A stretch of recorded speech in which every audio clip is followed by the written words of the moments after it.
Hello. Yeah, Hey back. DJ. We did. How you doing? I'm doing good. How are you?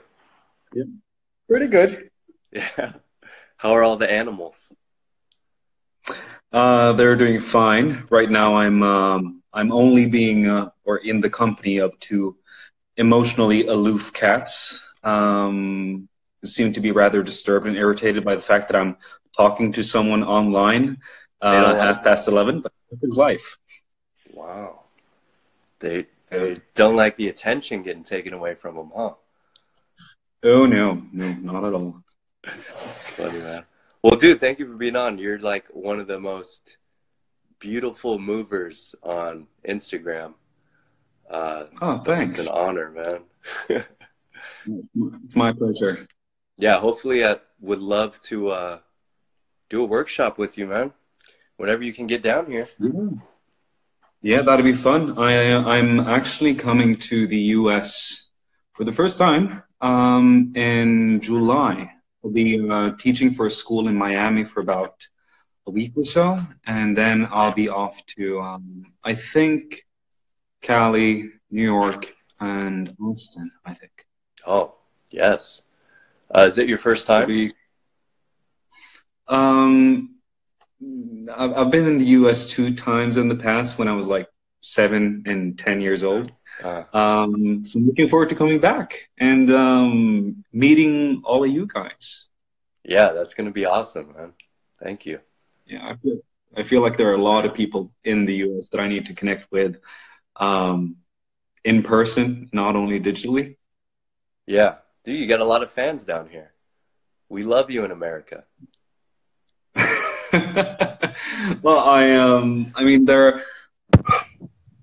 Norwegians are rather stoic people, and they're liberal as they may be. They're not necessarily as interested in the stuff that I'm doing. So yeah, people from the US seem to be very open-minded to more movement-centered training. So that's pretty cool. Really? Yeah. Oh yeah. I wonder where the movement, like Australia seems to have a big movement culture. Um, Hmm. Israel, of course. I feel that there's weird pockets of it around. Um, Yeah, it's weird. I mean, the um, the movement culture is a it needs to be kind of invited by the local culture. We can't act like the local culture, doesn't exist. And I think that yeah, countries like the ones you mentioned, Australia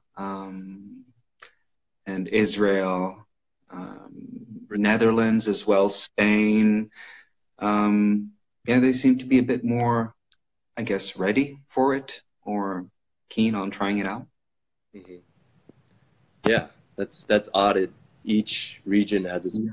cultural evolution of movement or fitness. Um, Mhm. yeah, that's something to look at.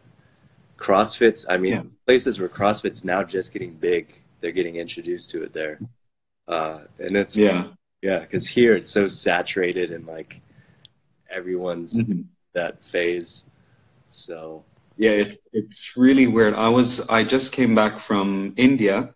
I did a workshop in Delhi, and I mean they're pretty interested in the whole movement scene, but they only have two CrossFit boxes in New Delhi, which is crazy. I mean, it's a population of about 20 million or so, and they only have two CrossFit boxes.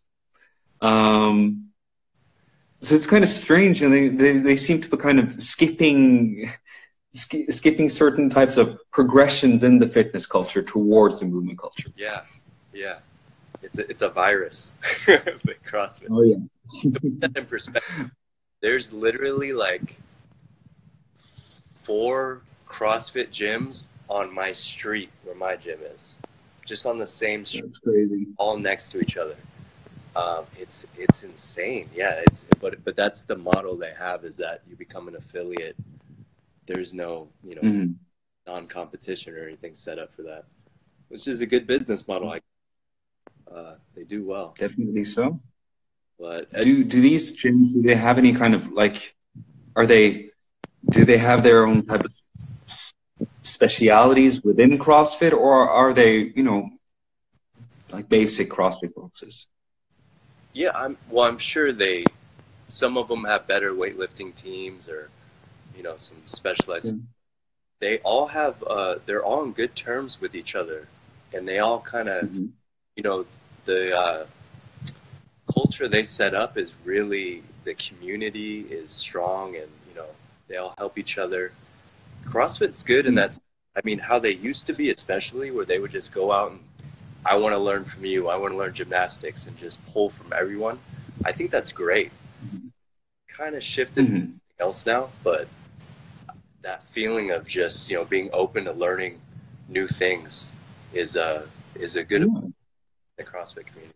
But speaking of the movement culture, dude, I read a blog from you about what is the movement culture? Is it just a little bigger than CrossFit? Just a list of these exercises, these basics like handstands and muscle ups, and that was a huge eye opener for me. And I love the way you put it. So could you talk a little more about that, the movement culture? Oh yeah, sure. It's basically what I tried to do was kind of deconstruct the movement culture in terms of what it is trying to offer people as, let's call it a form of physical activity. And once you start to look at it as an activity or as a community, you start to become aware of the fact that the rhetoric that they're using is making a lot of the aspects of the activity, I think, a bit too mysterious. As a mover, you do not simply squat. You have to relinquish your body to gravity and fight as Isaac Newton by doing a dorsal flexion and knee extension and whatever. The rhetoric is so like mystical that I think a lot of people feel like they're supposed to get something more than what they actually get. And at the end of the day, movement culture is basically that you do a bunch of aesthetically pleasing and weird moves that, or we can call them that you give people more alternatives to how to move. That's it at the end of the day. And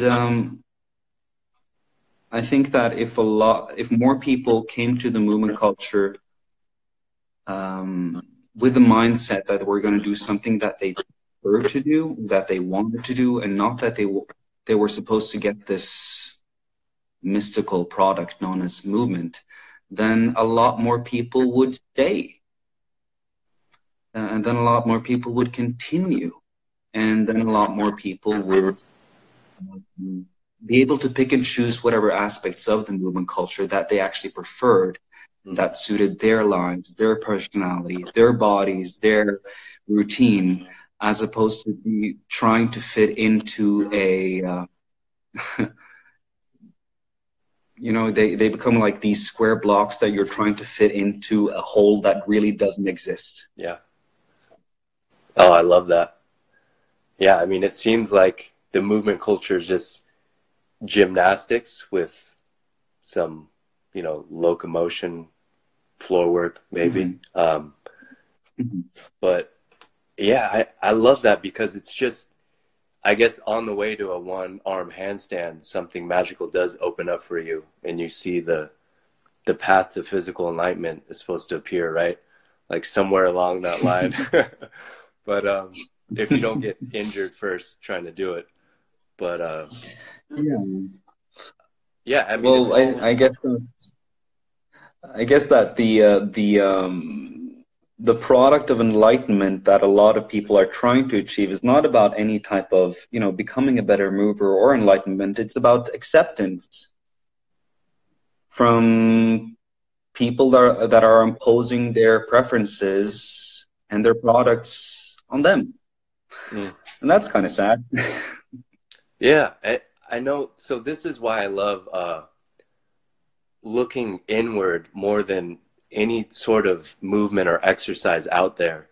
Is, do you have a body that has the potential to create whatever movement that you want, that you desire, whatever floats your boat, you know? It's up to the individual.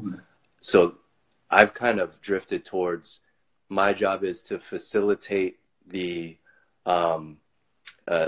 their body, the hardware's ability to facilitate what they love to do, whether that's movement, culture, CrossFit, marathon running, whatever it is.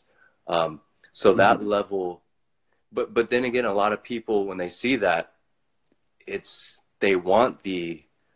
think the exercise is going to bring them somewhere else, when it's just kind of a skill you're learning, you know? That's like, I want the if I can do this, then I'll be a better mover, or you'll just be good at that movement, you know? So I think people have are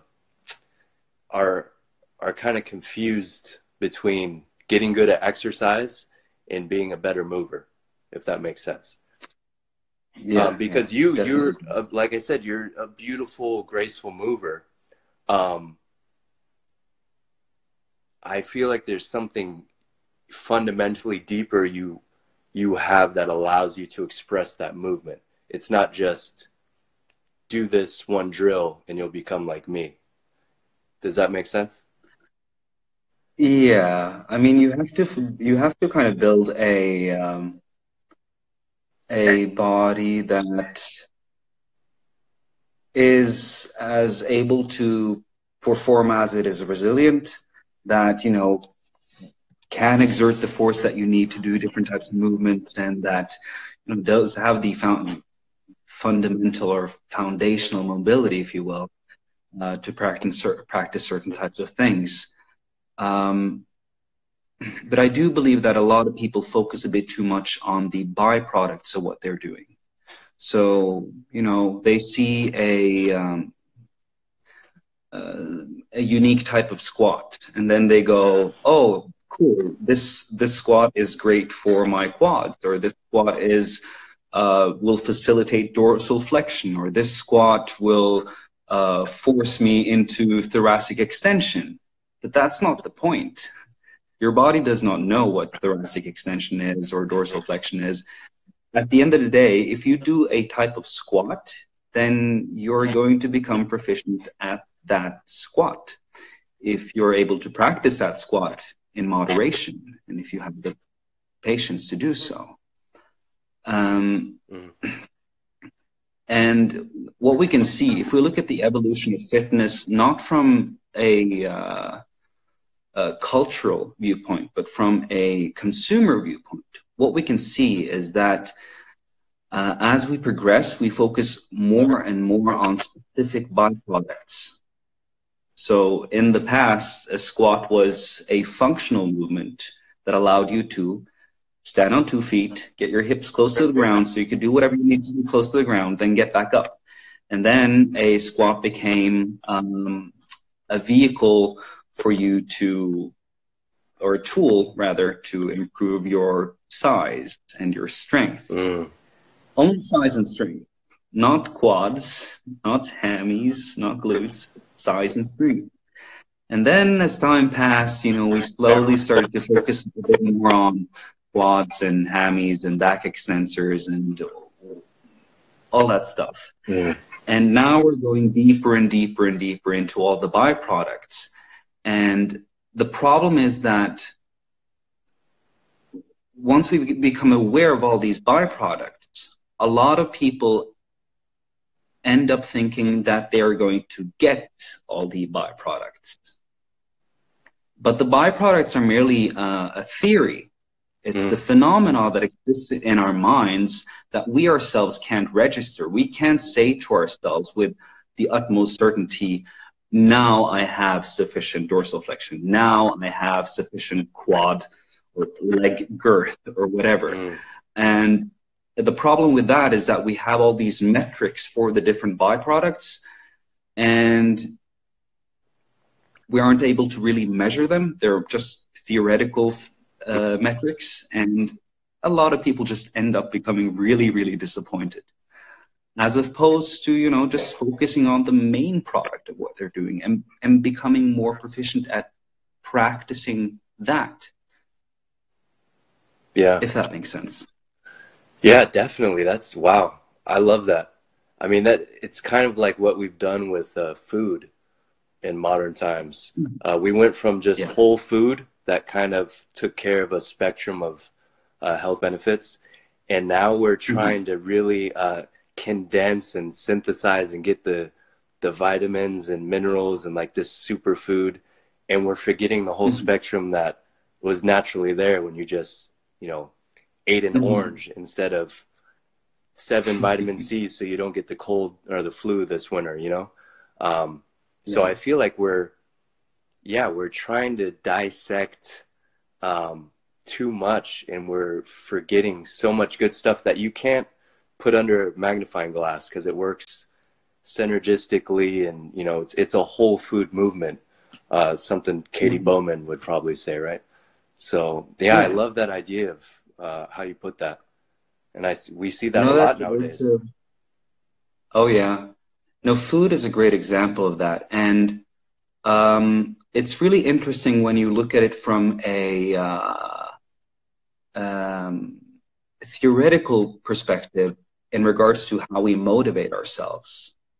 Like, are you familiar with the self-determination theory? No. Okay, so the self-determination theory is basically how we don't distinguish between internal and external motivation, or intrinsic, extrinsic motivation, but rather we look at motivation as being on a spectrum from being more internalized and being more externalized. So there's less black and white, more nuances. And the self-determination theory, the theory is that we have 3 different elements that can allow us to internalize and integrate any type of action so that it becomes, well, there's less resistance to doing that action. And number 1 is autonomy, and number 2 are the relationships that we have. You know, just having a person who enjoys doing the same thing that you do, or who supports you in what you do. And the 3rd thing would be competency. And if we start looking at focusing on the different byproducts, whether that's strength or like a quad strength, or cross-sectional area of the hamstrings, or vitamins or minerals, competency is often something that we can feel increase once we have a better understanding of anything. Like a classic example is if you have a friend of yours who's gone to the therapist because they have like a sore back, then they're going to come to you after they've been to the therapist, and they're going to tell you, I went to the therapist, it was awesome. I'm like, okay, do you feel better? No, but listen, my hip flexors are tight. Like, yes. Cool. And yeah, and there's this thing called an anterior pelvic tilt, and my hip flexors, when they're tight, they're pulling me into this tilt, and there's a lot of stress on my lower back. Okay, but do you feel better? No. Well, yeah, but no. We become hung up on all these theoretical aspects because we feel that knowing about it increases our competency, and it increases as such, it increases the motivation. And is what seems to be happening with a lot of things in the fitness culture or movement culture as well, is that people, they they start doing a movement or practicing a movement, and not necessarily experiencing an improvement of the movement, but they're experiencing a confirmation of the theoretical competency that they felt in the past. Mm. Wow. Yeah. I mean, do you think there needs to be a balance there, or do you think we're too caught up in that intrinsic, looking at, because I always tell people, if someone walks in and you tell them, oh, you're missing 20 degrees of internal rotation here, there, that means nothing to them, right? I mean, what does that even mean? And does it mean you have a bad shoulder? But I think that we should maybe note that and relate it to, well, this is an external task that you want to do, and that intrinsic quality is preventing you from X, Y, or Z. So I think tying both of those in and finding a balance is one way to do it. What are your thoughts on that? Oh, definitely. Having some sort of theoretical guideline will guide the action, and we cannot act without having any type of theory that we wish to confirm. So of course there needs to be, we need to use these terms, and we need to use the theory as a way to guide our own practice as coaches, and also to kind of guide and motivate our clients. But we need to make sure that it's only something that is going to spur them into action and not keep them acting. Mm-hmm. Once a person starts to, relentlessly try to improve this quality or this quality or this quality, because they want to do something else, that means that they're starting to value this theory that they have, or that we've given them, more than how they're actually moving, how they're actually feeling. Yeah. I guess that's what's good about sports in general, is you're getting instant feedback to, is this working? Are you improving?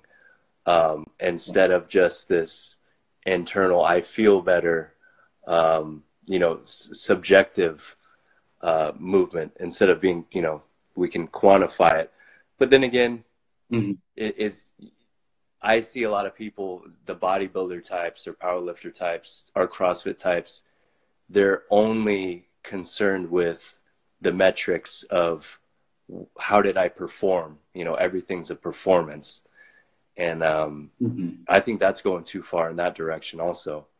It shouldn't just, you should explore, the internal, look inside, and also be honest and test yourself with the external performance, and see, because it's all an experiment, right, with your body. And yeah, that's hard, keeping yourself honest. I think that's why we need coaches. I can't do that with myself. I'll get caught up in something in here. I need to be called out in a sense, and held accountable. Yeah. No, it's really interesting with the activities that you mentioned, bodybuilding, fitness, and CrossFit, because at the end of the day, the thing that is going to make a person better at anything, generally speaking, is for them to have experience, or to get experience, and hopefully have more positive experiences than negative ones, but still have negative ones that guide them towards the positive experiences. And with all of the with activities like fitness, bodybuilding, or crossfitting, or powerlifting, I'm a huge fan of all of these activities, but the common denominator between all of them is that they're quantifiable. And when we're measuring something, it does allow us to, you know, make sure that what we're doing is working or not working. The only downside to it is that we often prevent ourselves from, number one, doing things that can't be measured, which is really important. And number two is that you lose a lot of experience. You lose the experience of reflecting on whether or not what you're doing is working. And I think that is one of the fundamental skills, and it is a skill that more and more people are losing, which is listening to their own body and being able to listen to their own experience. I know that a lot of people say that, you know, listen to your body, everything will be fine. But listening to your body is a skill. It needs to be taught, and it needs to be honed, and it needs to be constantly refined. And if we're relying on metrics as a way of listening to our own body, then we're losing out on a lot of really important experiences, I think. Definitely. I mean, I feel like growing up, we spend a lot of time trying to shut off that voice and that intuition about listening to our bodies. Like, we're actually going the opposite way actively. I mean, I think about that with sports. Like, before sports, for me personally, it was playing. I mean, kids don't really care about metrics, or, you know, they play, they win, they lose, they go to something else. And then we get into that sport rigid mindset where, no, we have to worry about efficiency, and, you know, there's no exploring. There's one path to get there, you know. And then, you know, so that's where we kind of get into exercise. Like, we need to this is what's to get you strongest and condition. And we never go back to the play that we started with. And especially that mindset, which you could bring anywhere. But yeah, it's forced out of us almost by the institutions that we are doing physical activities in, whether that's sports or gym or trainer or anything. So yeah, and that's what's good about you and the whole, you know, this movement culture is, I feel like we're giving ourselves space to get back into that and take it seriously at the same time. This, you know, exploration and listening to your body and trying things out that you might not be efficient in or win at. And I think, yeah, that hurts us more than anything, is the competition, the performance that we're putting on, instead of the play attitude, which gives us the vitamins, right, and the goodies, the whole food. Oh, definitely. Yeah. Yeah. The idea of play is really fascinating. You know, I bet you meet a lot of people too who come with you, and they come to you and they say that I just want to be able to, you know, like move like I could move when I was a kid. I want the freedom. I want to be able to play. But the irony is that they're so burdened and encumbered by so much information that they want to move like a kid, but they're not willing to think like a kid. They're not willing to have the attitude of a kid, which is basically, fuck it. I am just going to go with the experience. I'm going to do what feels good. There may be certain types of guidelines, but I'm sure as hell going to cheat in order to feel good. As opposed to doing that, we come with the idea that I want to be able to move like a kid. Well, I better start doing this exercise, or better start doing this exercise, or this is a limiting factor. I need to improve this, instead of just allowing oneself to say, let me see what I can do with what I have. Let me see how I can break the rules. Let me see how I can play with others, but at the same time explore the capabilities that I currently have, as opposed to only competing with others within a certain type of framework. Mm. Playing like a kid or having a, you know, childlike movement or whatever you want to call it, it won't be possible before we allow ourselves to delete certain types of ideas, especially the types of ideas that we've adopted from what we're competing against, which is competitional sports and a lot of the fitness kind of stuff. That doesn't mean that the ideas aren't important. They are. It's just important to who and important when. And I guess a lot of people aren't willing to give up the ideas. Yeah. Even with kind of what I'm doing in my community, I used to be in the mindset of you had to have certain prerequisites in order to be cleared to do a movement. And I've gotten away from that the past couple of years, still knowing that we need to work on those individual things to facilitate safer movement, but letting them explore it and letting them compensate and letting them fail, which I think is huge. I start people out with the highest progression, try and fail, work backwards instead of, you know, do you have step one, step two? Because then it's not fun, and I don't think that's a natural progression. I think just trying things out and exploring is natural, and if anything, that gives them a reason to go back and look at the pieces and the theoretical stuff, so that they can get better and they see the correlation. But saying that you have to start in the theoretical in order to use your body, no, it's, you know, it's your body, use it, and it's okay to fail, it's okay to compensate and try, you know, in a safe environment. That was a shift for me, and I feel like I'm resonating with what you're saying right there. If we're on the same page. Yeah. No.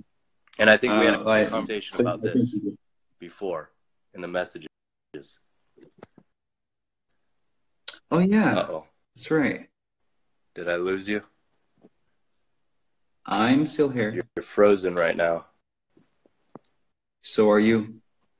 You can still hear me? See if you come back on. There you are. Okay. Okay, cool. Yeah, no, I think the most important exchange of information happens in the client to the client, not from the client to the trainer, because that information goes through so many filters that it's going to end up somewhat PC'd. And the information from the trainer to the client, important as well, but the information that the client gets from her or himself is the most important. And once we put the process into a way of finding flaws or defining successes, the information that the client is giving to her or himself is going to be, again, filtered too much, I think. If that makes sense. Yeah, and filtered into who's defining the guidelines of what's acceptable and not acceptable, what's correct and not correct. It's usually what we're talking about efficiency, or it comes from a sport. Like I'm thinking squatting, like the right way to squat was defined by powerlifters who were squatting 900 pounds. You know, they figured out this is the most efficient way. But is that really the goal? Is that why you're squatting? Do you want to compete? Or do you want to be able to just be comfortable in that area with your body and explore around to different areas? So yeah, I think just like you said, filtering in, and who's creating the filters, and what are we trying to, what's the intent, and where are we shifting them? We have to be, I think, less is more now for me as far as communicating with a client. I try to I try to question more than anything, and leave a space open to explore, because thinking back on my injuries and my issues, it was from things that I was trying to do the right, proper way, like knees out on a squat, or, rip the bar apart, what it was. I took those too far. I actually needed to hear the opposite cue, the bad cue, to bring me back into some sort of balance. So I think, wow, I would have been better off just not hearing any of that and just figuring out, and maybe be pushed this way or that way, but to have an ultimatum as to this is how humans are supposed to do this, that good can't come from that, across the board for everyone. Yeah. And I think it is a worthy human endeavor to allow, the people in your lives, whether that's your friends, family, or your clients, to facilitate their definition of what success is, and be okay with the fact that that definition should and will and can change. Whether that's from day to day or rep to rep, that ultimately doesn't matter. It's just about allowing them to create their own definition of what good, bad, success, fail, or whatever else is, so that they can create guidelines as to what they want to be able to experience or do. Because, I mean, like you said, who convinced you of the idea that doing a squat with 500 pounds was a successful squat? I mean, there are people out there who do not define an ass to grass squat as the success. They're not interested in ass to grass squat. They want to do heels off the floor. They're known as Republicans, and no, but I mean,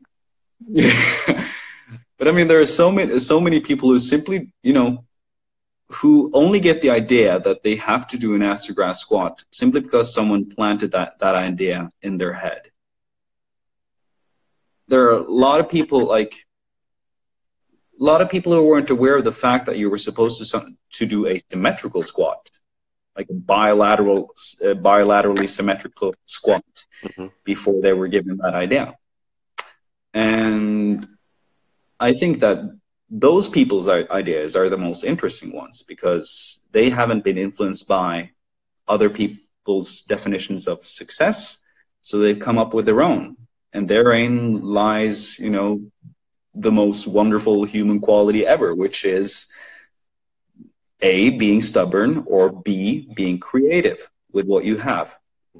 Because being creative, whether that's artistically or physically, is ultimately about you looking at your resources and going, I can do that thing. Yeah.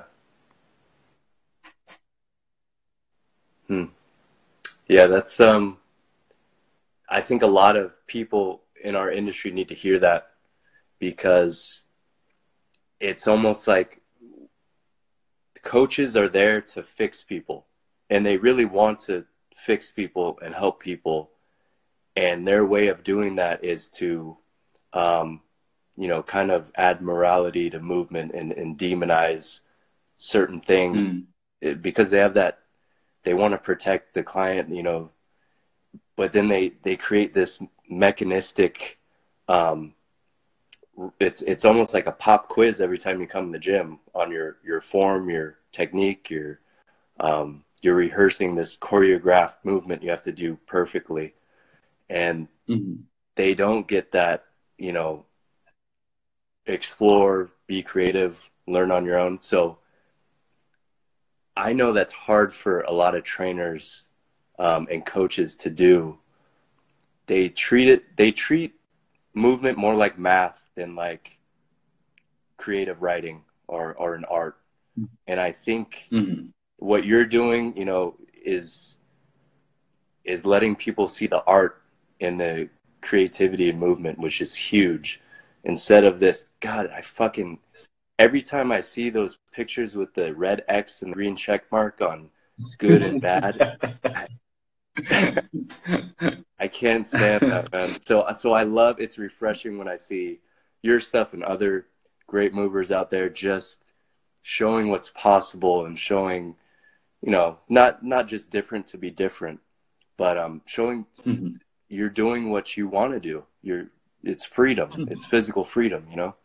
So yeah, we have a ways to go before that kind of shift happens, but it's people like you who are promoting it. So I want to say thank you for that. It's huge. It's my pleasure. To be honest, I'm just doing whatever I feel like. That's which is big. It's hard to do. At the end of the day. But I, you know, just being unapologetic and doing whatever you like is probably one of the, I think, one of the kindest things that you can do, not only to yourself.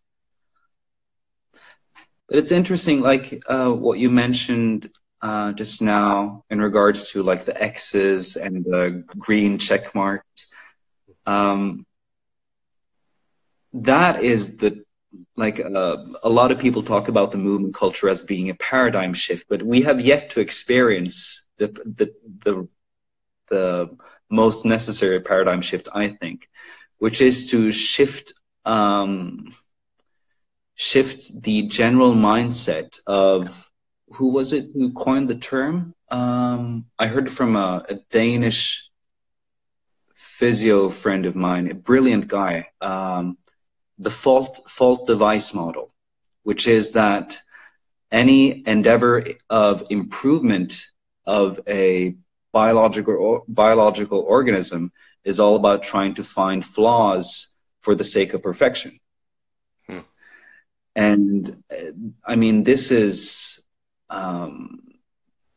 you can find this not only in the fitness industry, but in it permeates every single part of the health and medicinal and fitness industries, in the sense that we're looking for flaws in the hopes that resolving that flaw will bring us closer to perfection. Yeah. And this is such an old idea that, I mean, there are truths to it, but some stuff simply cannot be diagnosed. We're diagnosing normalities that aren't necessarily bad. They may be the currently the most optimized or optimal way for the individual to move or eat or think or do whatever. And we're kind of mistrusting the individual's way of resolving their problems. And we ultimately end up calling them flaws, and we try to remove, you know, their way of solving a task optimally for the sake of getting them on the track of what we perceive as perfection. And that perfection, of course, is an illusion. And that is, you know, that is the interesting paradigm shift. And when that will happen, it's hard to tell. But we're moving away from that further. I don't think we're getting close. Yeah. I mean, even in medicine, you know, like iatrogenics, where we're causing more harm than good by trying to fix someone, and that fix is based off of we fit everyone on one little model, but we're so you know, there's the bell curve and there's outliers, and if we try to get everyone in one fitting in one mold, perfect all the time. You know, we're dynamic creatures. We need to move in and out to extremes. That's healthy for us, right? Like these stressors, these things that could harm us at the right doses are good for us. And if we try to sanitize everything and make it just perfect and clean, so make the ground flat and the world smooth so we don't hurt ourselves, we're making ourselves weaker, if anything, prone to more injury. And yeah, you see that in the medical community, and also in the, like you said, the whole health and fitness community. I feel like I don't know if it's because we're intellectualizing it more and learning more deeper, like theoretical stuff, that we're going that way, but I don't see us making a return, which it seems like the movement culture would bring us back, the feel you get from it. But yeah, I don't sense that in the fitness industry yet either.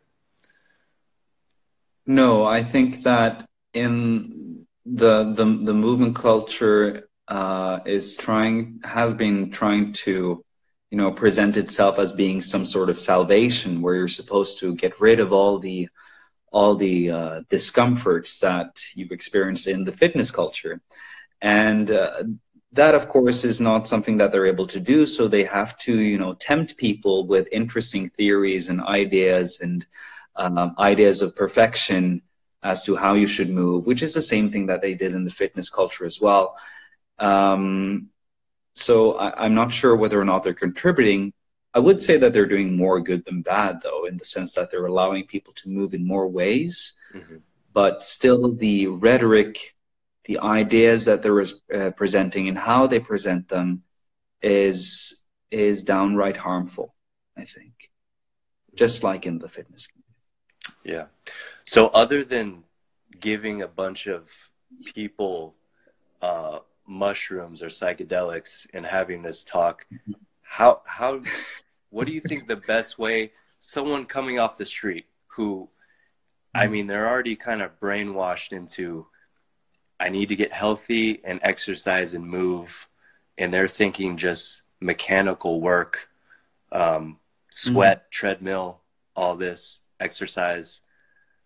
What do you think the best approach to giving them more freedom to do what they want to do, to listen to their inner child is? I think that the first thing is, number one, is that if they're coming to me, then they probably have an idea of what I say and who I am and who I should be. So the first thing that I need to do is to make an ass of myself, so that they understand that, you know, that they don't think that just because I am doing something, it makes me special. That's number one. Number two, I think, is to kind of reconnect them with their immediate environment. You know, so much of the ideas and things that we do in the fitness culture is all about clairvoyancy. It's all about trying to predict the future and say to people, if you do this exercise, you're going to feel great because your quads are going to be huge as hell, and your humerus will be synonymous with girth and all that stuff. And you're giving people, presenting people with an idea of how they should feel if they do this thing. To make them more honest with their own movement and with themselves, it's important to reconnect the movement with the immediate environment. So instead of saying, we're going to do a flexion of the shoulder, or we're going to do a push-up, which, you know, will induce hypertrophy in your pecs or something like that, you simply present them with a task that involves their immediate environment, whether that is the ground, or it's the wall, or if it's a chair, whatever. and then you present them with a task that has general enough guidelines that they're able to define their own success. And then you kind of need to present them with the idea that, well, we can't succeed all the time because then we won't learn. So then you kind of, maybe you give them a bit more restraints, maybe you give them more tasks that are relevant to the environment, or maybe you give them tasks that are more relevant to their own bodies or their own mentality. And you just try to bridge the gap between their bodies and their environment. Because we talk a lot about bridging the gap between the mind and the body, which I think is a beautiful statement and a beautiful idea. But I don't think that is possible before you reconnect a person's body to the environment that they're in. Because basically our minds are a product of the environment. So how can we reconnect the mind and the body without focusing on the environment? And your mind is your body, and vice versa. Yes. Yeah. Dude, I love that. I love that too. What I've been trying to get away from is even using the word for exercises. If someone comes in, I don't even want to tell them squat or push up, because that's just some preconceived sound we give a pattern, a general pattern, right? So like you said, setting them up and telling them, I feel like a story is what they need. I mean, you say feedback from the environment. I think putting them giving them an external task, putting them in a situational task where they have to figure out a solution with their body, which you might fail, but we're going to poke the edges of that and see. And then, as we get better, we're going to hone it in to something more difficult. But yeah, just a task instead of an exercise. And I think people, if you do that, there's failing, but it's a failure where, oh, I didn't make it that time, or I couldn't go there. It's more, instead of a passing grade and a failing grade, it's getting back to that play and exploration. So that's huge. Yeah. I mean, who invented a squat anyways, and if someone did, it was done a million different ways. So, yeah, babies didn't invent a squat. We invented the word squat to describe something a pattern we were seeing. So, yeah. Exactly. Yeah, putting people in. I mean, a squat is a wonderful, wonderful exercise, and a deadlift is a wonderful exercise, and a bench press and chin up, and all movements are good, but it's the idea behind them that ultimately will matter. I think a lot of people get hung up on the idea that they need to compare themselves to others, and they can't compare themselves to others without having, something that they agree upon, a challenge or a metric that they agree upon. And, a squat is a very easy metric, I'd say.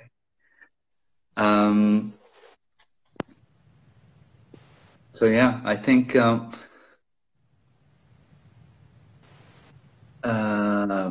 Sam, she said a wonderful thing. A couple of weeks ago. She said that if you just put a person in a room and give them some sort of, some pink dumbbells or a chair or whatever, a ball, they'll figure out what they need to do. Yeah. And I truly believe the same thing. Like, people are really, really smart. People are really intelligent if you give them the opportunity to be so. And just like you're doing, by not calling something a squat or a push-up or whatever, they create their own definitions. They create variations of movements that make them have a good experience, a positive experience, which may not mean that they're succeeding at whatever they're doing. Maybe they're failing, but at least they're learning something. Man, we just, do you ever see the fitness community going in that direction? Oh, that's a very interesting question. I'm not sure. I don't know. I think that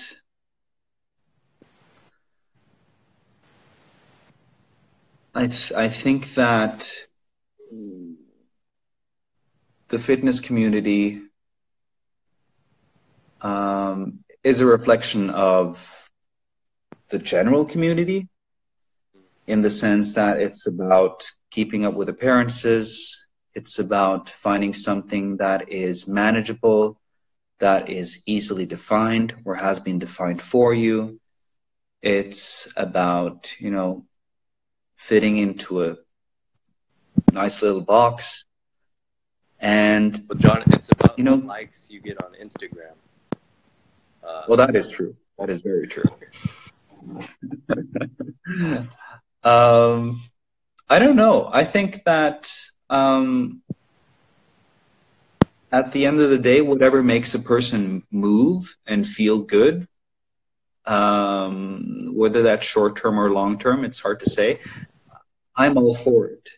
So if the fitness community, if it will, I hope that it doesn't do like a full 180, because that means that a lot of people whose main motivation is fitness, whether that is looks, functionality, or strength, that they will lose a big support group as well. And I don't think a lot of people are able to change without having a modicum of support. So I hope that it doesn't, you know, change all the way around, but I do hope that it will open up to new ideas, which I do think that it will. Yeah. And it is already doing to a degree. Yeah, I mean, if anything, if we could just diversify the marketplace of fitness and not try to outlaw all of it, because it all has its place. And like I was saying about back in the day, how everyone got together and was learning from each other, that would be great if we could just, it's just like different flavors at different cuisines, different restaurants. Yeah, we're all cooks making some cuisine with our movement, right? Yeah. Awesome. Dude, John, thank you so much for the chat. Again, thank you for My pleasure. everything you're putting out, everything you're doing, teaching. Can't wait to learn from you someday. You too, DJ. Do this again, man. Yeah, that'd be fun. All right, guys, I'll be saving this live up with John. Go check him out if you haven't. All right. Have a good night, man. You too. Thanks for now. Bye. Peace.